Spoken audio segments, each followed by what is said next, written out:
Hi friends, കുറേ ദിവസമായിട്ട് വിചാരിക്കുന്നു ഞാനും പൊടിയും കൂടി ഒരു യാത്ര പോകണമെന്ന്. പക്ഷേ എവിടെയാണെന്നറിയാമോ? ഓച്ചിറ അമ്പലത്തിൽ ഫുഡ് കഴിക്കാൻ. പക്ഷേ ഫുഡ് കഴിക്കാൻ ചെന്ന് കഴിഞ്ഞാൽ 2 സെൽഫിയൊക്കെ എടുത്തിട്ട് ഒരു കൈനോട്ടക്കാരി വന്നു.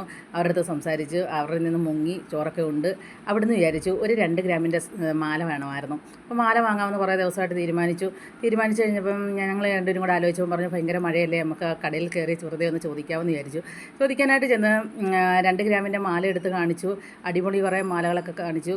അതിൻ്റെ കൂടെ ഒരു ചുട്ടിയും കയ്യിലുള്ള പൈസയൊക്കെ കണക്ക് കൂട്ടി നോക്കിയപ്പം തരക്കേടില്ല, വാങ്ങാൻ പറ്റുമെന്ന് വിചാരിച്ചു. അപ്പോൾ അവരാണെങ്കിൽ ഒരു ചുട്ടിയൊക്കെ തന്നിട്ട് എൻ്റെ അടുത്ത് പറഞ്ഞു 2.5 ഗ്രാം ഉണ്ടെന്ന് പറഞ്ഞു. ശരി, ഓക്കെ. ആ 2.5 ഗ്രാം ഞാൻ വാങ്ങിച്ചു. ഇട്ട് നോക്കിയപ്പോൾ നല്ല ഭംഗി. എനിക്ക് ഭയങ്കരമായിട്ട് ഇഷ്ടപ്പെട്ടു. എനിക്ക് നേരത്തെ ഒരു 2 ഗ്രാമിൻ്റെ ഒരു മാല ഉണ്ടായിരുന്നു, അത് നഷ്ടമായി. അപ്പോഴത്തുള്ള ആഗ്രഹമായിരുന്നു ഒരു മാല വാങ്ങണമെന്ന്. പക്ഷേ തൊണ്ടുപറമ്പ് ജ്വല്ലറി എന്നാണ് ഞാൻ വാങ്ങിയത്. അടിപൊളി ഡിസൈനും അടിപൊളി ആയിട്ടുള്ള മാല ഉണ്ടായിരുന്നു, എല്ലാം 2 ഗ്രാമിൻ്റെ. പിന്നെ ഞങ്ങൾ രണ്ടുപേരും കൂടെ ഒരു സെൽഫിയൊക്കെ എടുത്തു. അങ്ങനെ ഞങ്ങൾ തിരിച്ച് കടയിൽ വന്നു. നിങ്ങൾക്കെല്ലാവർക്കും ഇഷ്ടമായോ?